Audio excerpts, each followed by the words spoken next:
오늘은 자유형 팔 돌리기에 관한 이야기를 좀 해보도록 하겠습니다.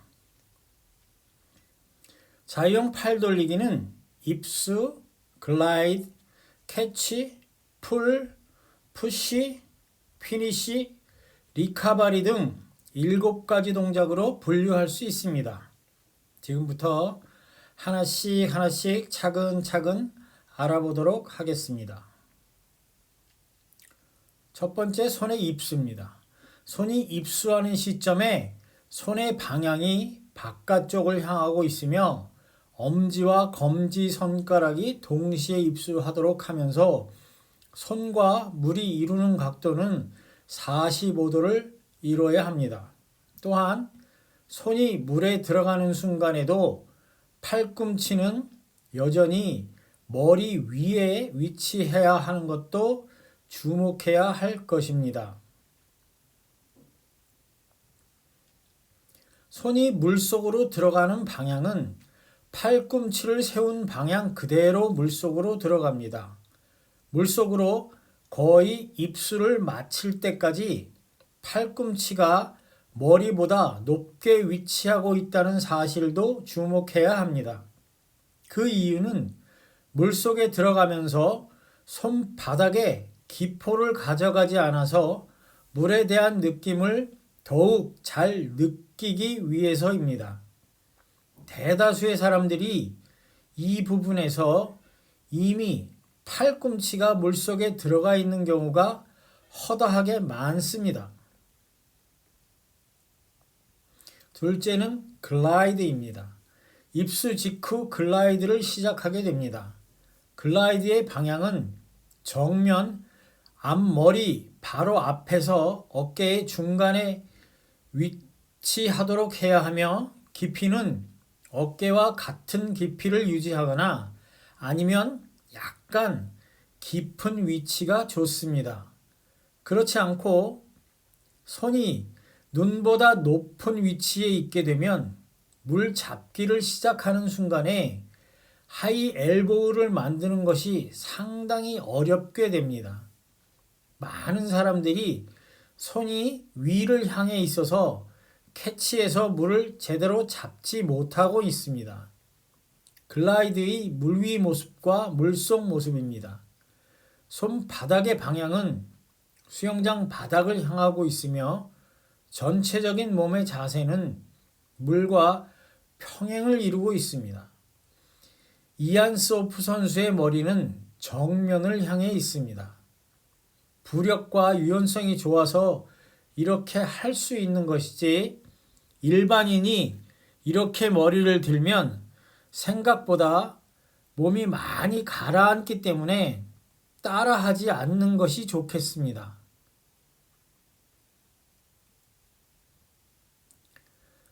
세 번째, 캐치입니다. 이안 소프의 경우는 캐치 동작에서 팔꿈치의 물속 위치가 전혀 변화 없이 이루어지고 있습니다. 즉, 팔꿈치는 글라이드 위치에 그대로 유지하면서 팔꿈치를 구부려 하완만을 직각으로 물과 직각을 만들어 손바닥과 하완으로 물을 뒤로 밀 수 있는 위치, 즉 하이엘보를 만들고 있습니다.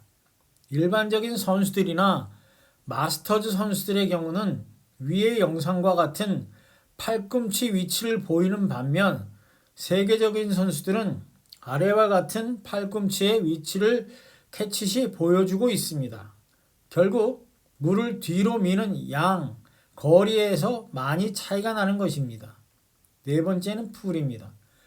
우리가 일반적으로 풀이라고 하면 팔 돌리는 동작 전체를 통칭했었습니다.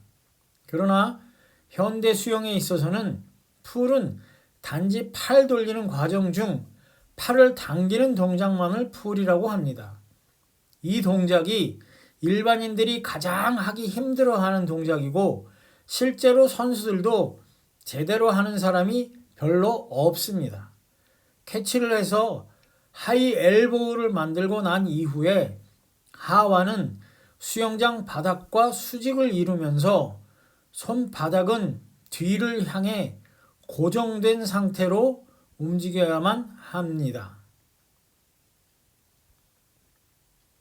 이때부터는 팔꿈치를 뒤로 이동시키면서 그대로 하완을 뒤로 당겨줍니다. 즉, 하완 전체로 물을 뒤로 미는 것이지 손바닥만으로 물을 뒤로 미는 것이 아닙니다.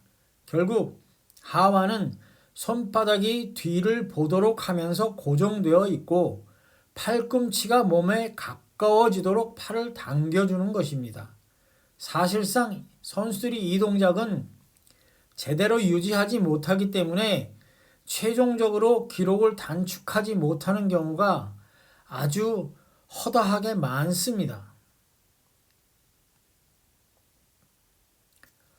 다섯 번째는 푸시 동작입니다.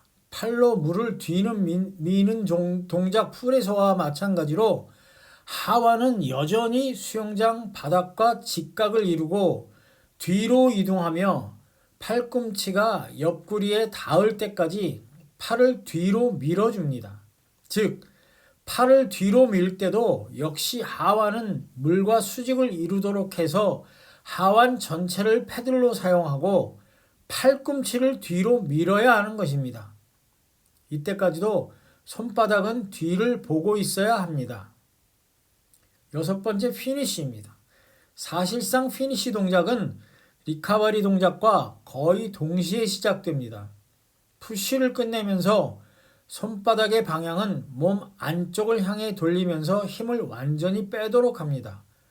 영상에서 보시는 바와 같이 팔을 뒤로 미는 동작은 거의 없이 거의 바로 위로 빼면서 리카버리에 들어가고 있습니다.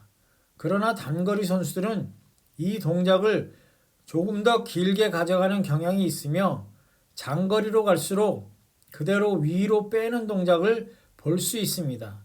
순양도 같습니다. 일곱 번째 리카버리입니다. 피니쉬의 끝과 동시에 리카버리의 시작하는 동작입니다.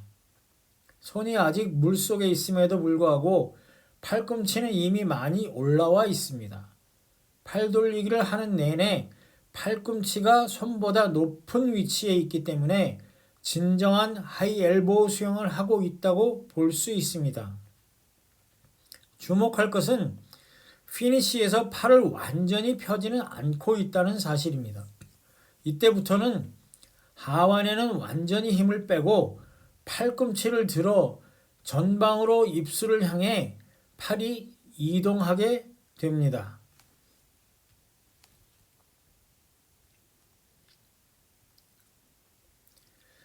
팔꿈치를 들어 머리 위로 가져가면 자연스레 손이 따라오게 됩니다.